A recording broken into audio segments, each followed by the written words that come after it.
This month has been a very unusual month for me. I am learning some lessons and relearning that when you leave home, nothing is the same. When you leave home, everything else is up for grabs. Last week, I featured some lessons from Morocco, the Atlas Mountains.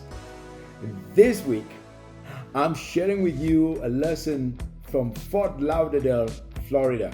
And please make sure you listen all the way to the end, especially the third reason or the third strategy that you must use when everything else is falling apart.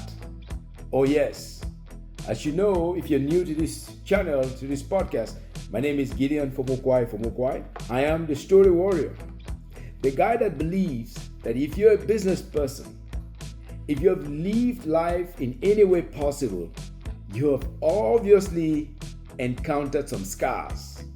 That behind every scar, there's a story that's waiting to be told. Behind every scar, there's a story. The only question is, are you telling that story? Are you milking that story for, number one, influence, number two, impact, and number three, income? Impact, income, and yes, influence. If you're waiting for someone else to tell your story, I promise you, you're going to wait a very long time. You had better be the one telling your story, because no one else is going to do that favor for you. Your competitors are not going to do that. Your detractors are not going to do that for you. The people that want you to fail, the haters, they will not do that favor for you. You have better find a way to tell your story yourself, because like the African proverb goes, until the lion learns to tell its story, the tale of the hunt glorifies the hunter. And so this last weekend, I flew out to Miami, Florida, destination Miami, because there was this global African symposium. I was fortunate to have been on the speaking role, and I did my thing. I was speaking about reclaiming the lost African narrative. Or should I say, reclaiming our broken narrative. There were several speakers. Some of them were diplomats, some of them were business people, some of them were coaches, trainers, and you name them. They were all walks of life. It turns out my piece, which was reclaiming our lost narrative, was rated as one of the best from the event. Thank goodness, thank God. But you know why? That was something that I could say I had a competitive advantage, because I've been trained and drilled on storytelling, on public speaking for many years. And it's something that I coach my clients to do. And so it was unfair, because I think some of the diplomats, some of the other business people, they're not trained to speak as such. So in a way, I would say it wasn't surprising for me that I emerged as one of the top. But you know what? That was the easiest part of my journey. Flying out there and doing what I believe I do best. The most challenging one was, how do I get back to Dallas? Because I had a Monday morning event, a Monday morning training for a very serious professional organization that doesn't take no for an answer. They don't want you to cancel at last minute. So there I was at the airport, Terminal 3, flight canceled. My flight was canceled. Okay, I could easily forgo my 8 p.m. appointment, which I had to host Afropolitan Casters event that evening. I could easily forgo that, but I could not. I repeat, I could not forgo the Monday morning commitment to Scale Path seminars. So there I was, standing at the airport. Everything is busy, and I was told my flight was canceled.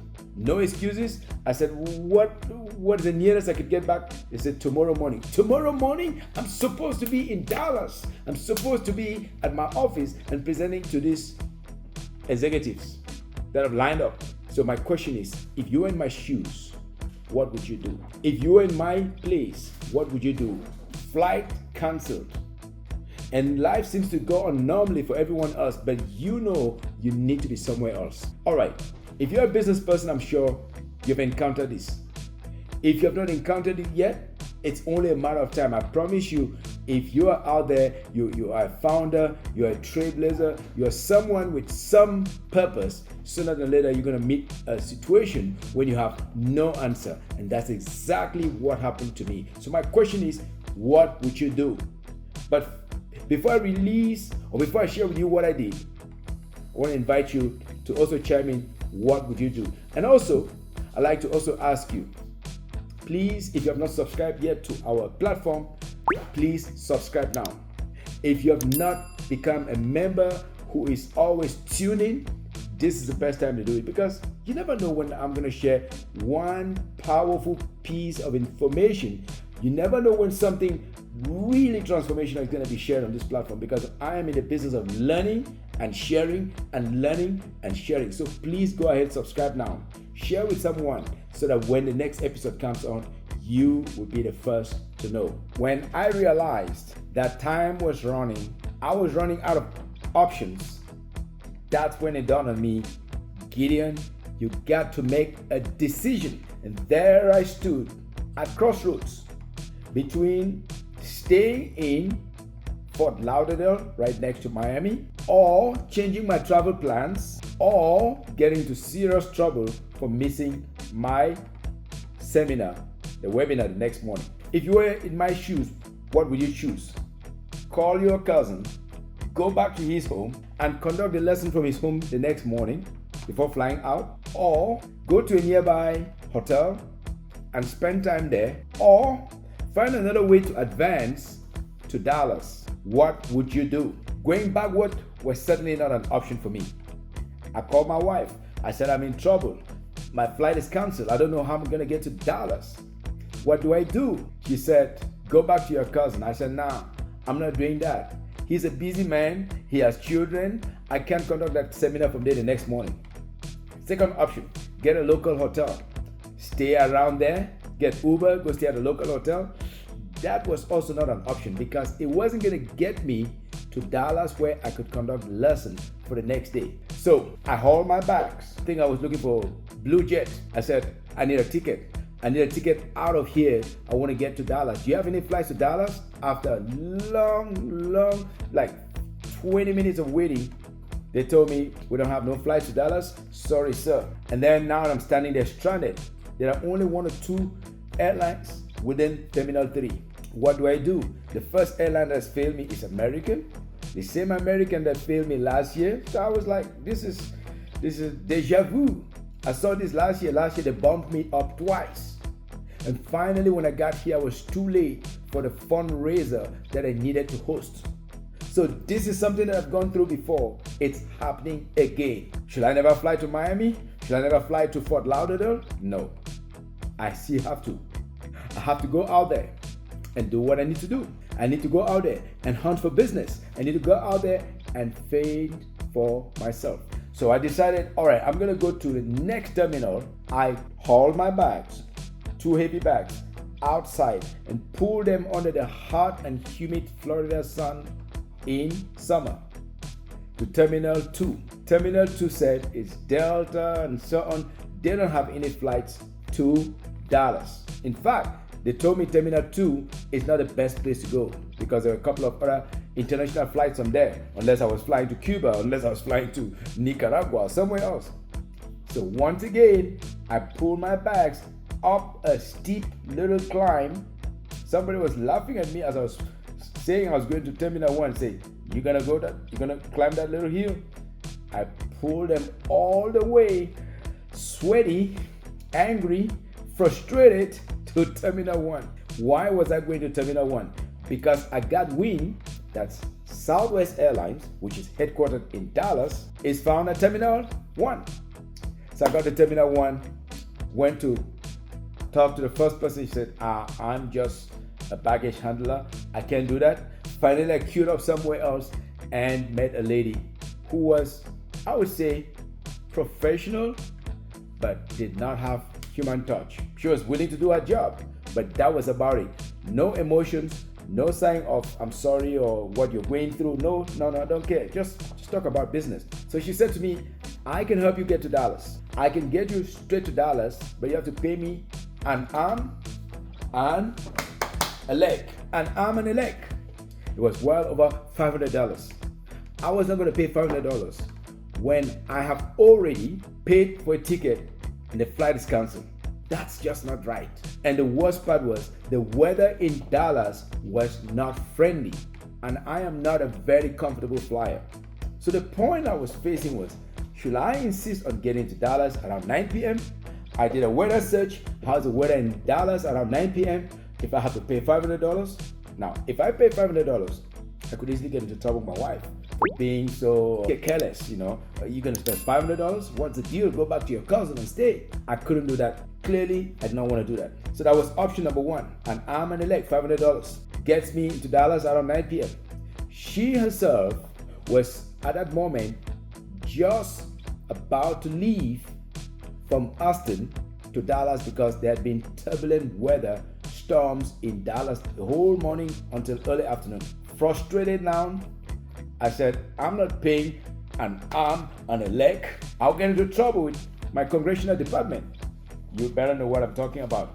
So what's option B? What's plan B?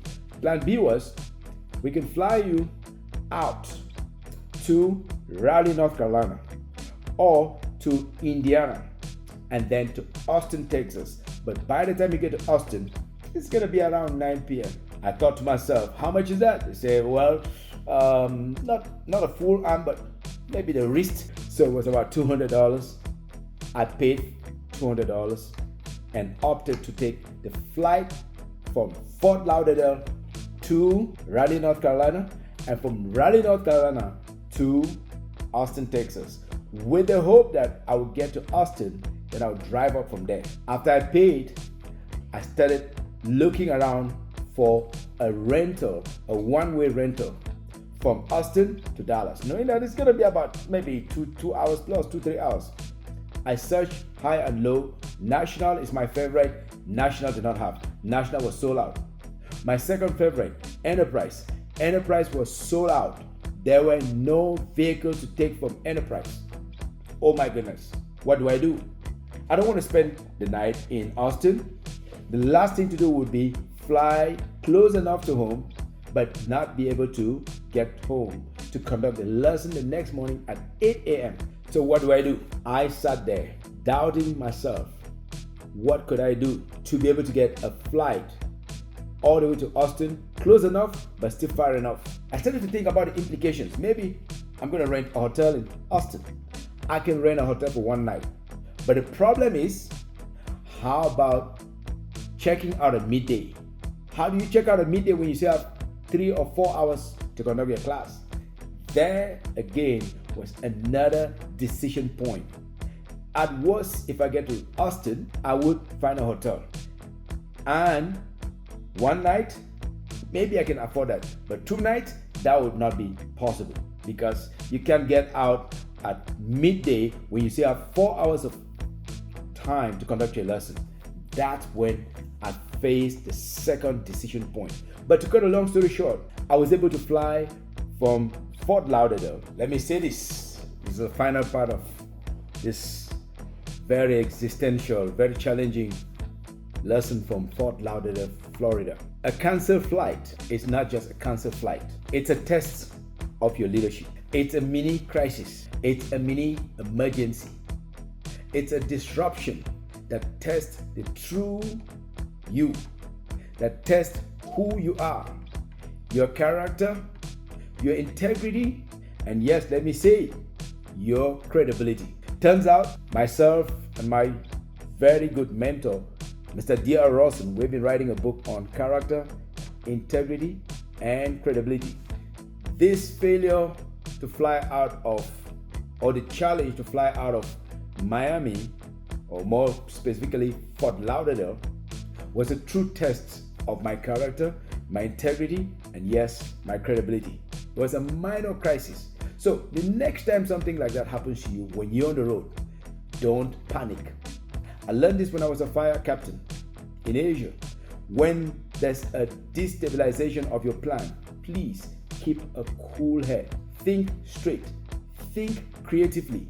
But more importantly, don't allow panic to overwhelm you. Because if you do that, you're going to lose the plot. You're going to lose your ability to navigate forward or to make a sound decision on what to do. So first things first, it is a test of who you are. How would you act under pressure?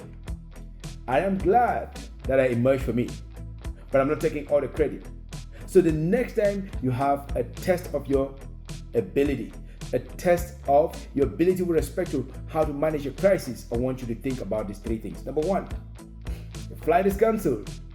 Think in terms of destination, not in terms of airline. At that moment, I was thinking destination. I wasn't thinking about airline. It is the reason why I was able to walk to the next counter and say, can I buy a ticket? Next time that happens, think about your destination. I know that there are different airlines that could still get you to the destination. Do not get upset with the one that has failed you or is telling you you can fly out the next day, because that's not going to take you to your destination. So number one, think destination, not airline. Number two, you have to become your own travel agent.